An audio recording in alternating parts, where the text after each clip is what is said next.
I had some issues with my sound card, so I'm going to have the sound after it, after the game. And I had a match of Boros, a new kind of Boros deck with Thraben Inspector as one of, and Elite Vanguard is the card that I used from Eternal Masters. I'm going to play, or I will play against Elves, and I will mess up the first game in that sense that I will play Galvanic Blast on one of his creatures, which is a 2/3 creature, that creature that gives Elves +1/+1, and it has 3 defense, and I play Galvanic Blast with only 2 artifacts on the battlefield. And he has built up a strong board, and I have to, exchange creatures or trade creatures in a very good way, diligently, and I mess up here, and then I have to give in. Let's see what happens. Okay, now I have to play the homunculus here. As you can see, I have to play this one first to have Metalcraft, which I don't. I attack with a Thraben Inspector, and then I think I Skyfisher back the Thraben Inspector. Okay, Great Furnace, come on. Okay, playing the Skyfisher, getting back the Inspector, which is okay, but I have to have Metalcraft. So next turn I should play the Thraben Inspector or the Homunculus there. Let's see what happens. So now it's the critical turn. He's got the Priest of Titania and can play a lot of his creatures. As you can see, he has blue mana as well. This is a nice artwork, a very nice artwork. And now there's the Virtual Arranger, which is so good because it's like the Infinity Chain, where you play and replay creatures. What I find interesting is that he didn't play the 2/2 elf that doesn't untap, but untaps as soon as you play a creature. Now he plays Timberwatch elf, and now there's the Denizen. The Denizen is very strong in this deck.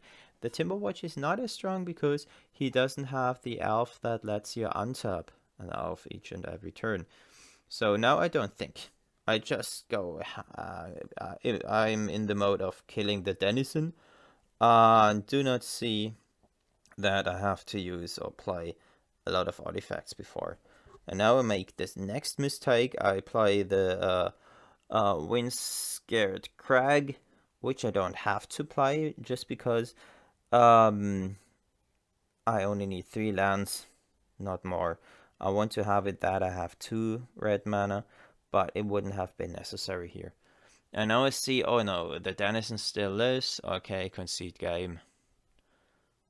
And I want to tell my opponent that I messed up, but he already knew when he saw his Denizen living. Okay, concede. And now let's see what I'm sideboarding against this one. I think Elite Vanguard is not good against Elves, but Electricary is. Come on, third Electricary. What's wrong with you, Miko? Get out the Vanguard. Vanguard is not good in this matchup. It has 2/1. Doesn't help. 1 back. No, lone missionary doesn't help. We are not raising the opponent. Okay, submit. Prismatic Strands is not needed in this matchup. And this hand is so nice. It's a very good keep, just because we have 3 removal spells, we've got the flyer, and we can start with a crag. We pass the turn and see what we can do.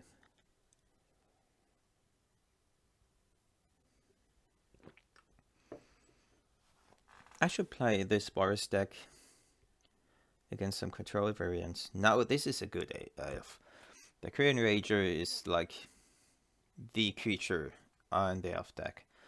I want to play Sunchaser to have some pressure on Bard, just because the faster I kill him, the sooner the game is over. It's completely senseless my comment here, but yeah, Sun Chaser is just a way of keeping him at bay because it's a good blocker as soon as I have Metalcraft, and yeah, as I already told you, he can attack. It can attack in the sky. So he chooses a forest. Yep.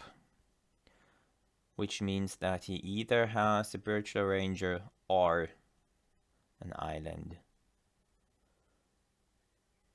Okay. I hope to find a land soon, so I play Prophetic Prism to dig deeper into my deck. 18 lands is not much. It's good to have Prophetic Prism because I can just use it for white mana, and I think I will play the Glinthawk first. No. Okay. Could have played the Glinthawk, but I kept open Lightning Bolt. Maybe next turn is time for a Glinthawk, and I have to keep open Electricary just to make him overextend his board. Now he's got only 4 cards in his hand. He used his Elvish Visionary, and he's got the Virtual Ranger to make 2 more mana. Let's see what happens. Electricary helps here a lot. Let us see. Marauders are kind of weak against Elves as well, but they might be very good against controllish builds. Maybe I want to cut Marauders, but they are a good combination with the 2/3 flyers that we have. Get it back, deal 4 damage with the Marauders, and 3 if we're lucky. Let's see. Okay, the Marauders are good defensive cards as well. If you play against aggro decks, they just block the path for the opponent, and this is pretty nice, pretty good to have. Okay, now I want to have back a land because I can replay the land and keep open Lightning Bolt mana, I think. Yeah. And I have Metalcraft as well. Yep. Attacking for 3. Keep back the Glinthawk as a blocker. And as soon as our opponent... I was thinking about the spell. There's a green mana spell that gives your creatures +1/+1. But I don't believe that he has this spell, this very spell. So I hope that he plays the card where he can draw a card for each elf that he has in play, and I think he's going to play it right now. And this is exactly the moment I want to react. And this is the blowout. There is no comeback from this play here. I have pressure on the board, I have Lightning Bolt, I have Galvanic Blast, I have Chain Lightning, which are 10 damage, and I have 5 damage in the air. So if I'm playing this correctly, I will play Lightning Bolt, Galvanic Blast, Chain Lightning in my turn, and finish the game off. Let's see. Do I play it? Nope. Bad. Very bad. Attack. And then kill.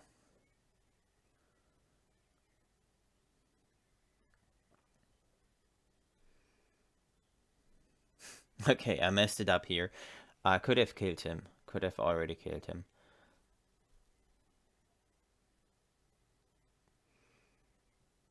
Yeah. I completely messed it up. Yep.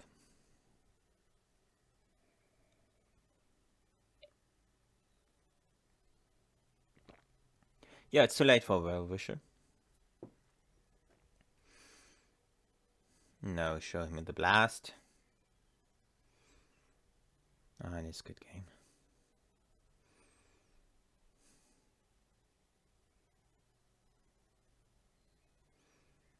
So concession. Just thinking about cutting the lone missionary and getting back the Vanguard. And I think the Vanguard is better just because it is a 1-mana creature, whereas the lone missionary costs 2 mana, so I just put in 1 Vanguard.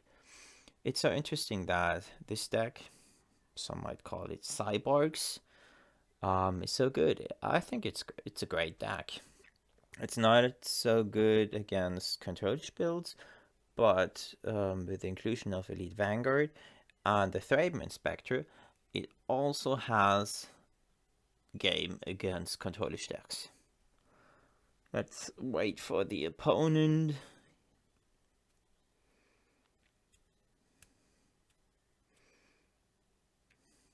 Who will get in? Maybe he will get in some. What's it called? The thing, the spider net, spider cloak, or anything like that. It's called spider silk. I'm not sure what it's called. It gives your creature 3 mana, 1 green, 2 colorless. Gives your creatures +0/+1, and they can block creatures with flying, which is very good against our deck. Our hand is pretty good. We have 3 removal spells for his good elves. He mulled down to 6. I'm going to play Wind-Scared Crag first, then play Glinthawk, getting back the den in my turn 2. And if he doesn't play anything, I think he is afraid of what's it called? Electricity? No, he doesn't play anything. So I've got time. More time. So I play Prophetic Prism, and if I draw a land, it's good. I can play Oryx Sunchaser next turn, and a Glinthawk if he doesn't play anything as well. Let's just see what happens. Oh, what's that? Priest of Titania. I don't care about priests. Ancient Dan is nice as well. Let's play the Dan. Play Sunchaser. And no Glinthawk. No Glinthawk. No Glinthawk. Okay. Yeah, you should play Glinthawk, of course. Getting back the Prism, yep. Okay. Yeah, Glinthawk is okay. So next turn I will play Prism and leave open 2 Galvanic Blasts or Lightning Bolts. Let's see what happens.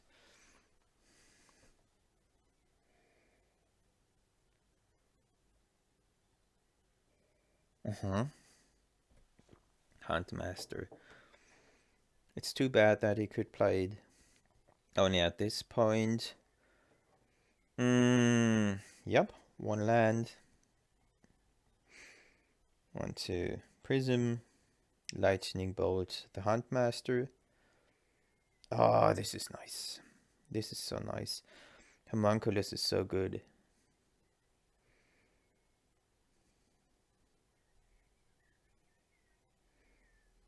Attack for 5. And then let's play the Homunculus. He's only 3 cards in his hand. We have 2 removals. 1 might be a land card. So we are out of any danger.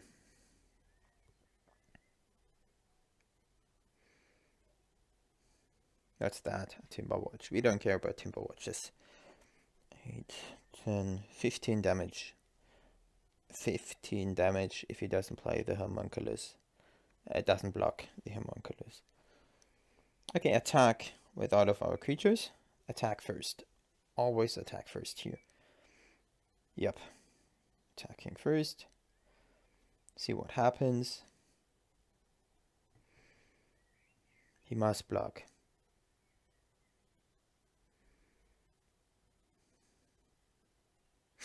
Okay, getting rid of the first Timberwatch elf. Not if I care too much about Timberwolf elves at this certain game state.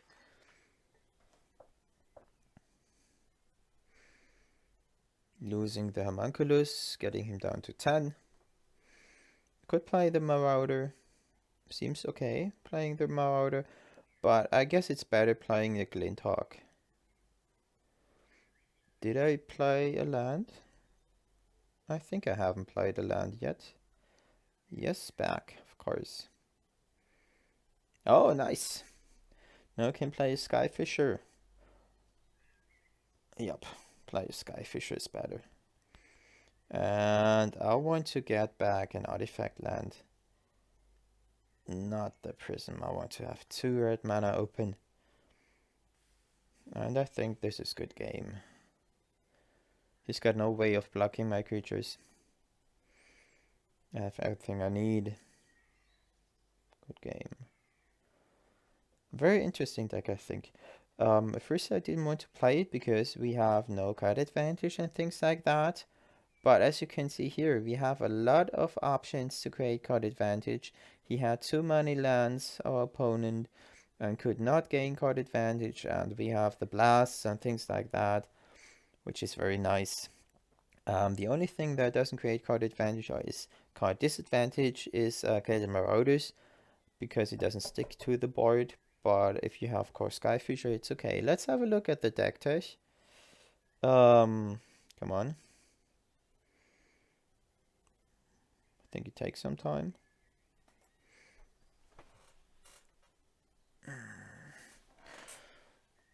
Two more minutes for the deck tech. Let's see. Come on, Miko. Okay. So, I'd like to show you the pictures. Sort by converted mana cost. As you can already see, we only have casting cost 2 as the highest casting cost. So this is why I decided to play just 18 lands. 4 of these artifact lands, 2 for crags, just because I always want to have a good combination of mana. I don't have cards that use double red or double white, which is very nice. Which means that I can play almost every creature at any point, at any given point of time. We have a lot of burn damage, 6 damage from the 2 Chain Lightnings. We have 16 damage from the Galvanic Blast. We have about 12 damage from our Lightning Bolts, and the Kael'thas Marauders do 2 damage as well, so we can add 8 damage from the Marauders. We have fast creatures like Elite Vanguard to kill our controlish players. We have about 12 flying creatures, and we have Thraben Inspector. Curdamunculus is fast as well. Has the same rule as the Elite Vanguard, and Glinthawk as well. We have Thraben Inspector that can give us card advantage as well as Prophetic Prism. So I think this deck is pretty tacked out already, even though it's a rough draft that I did. And let's have a look at the sideboard here. The sideboard is pretty straightforward. Only 3 offs, like Electricary against Swarm Aggro, Pyroblast against any blue decks, Lone Missionary against aggro decks, as well as Prismatic Strands, and Stone Rain. Thank you for watching, and see you soon later. Bye.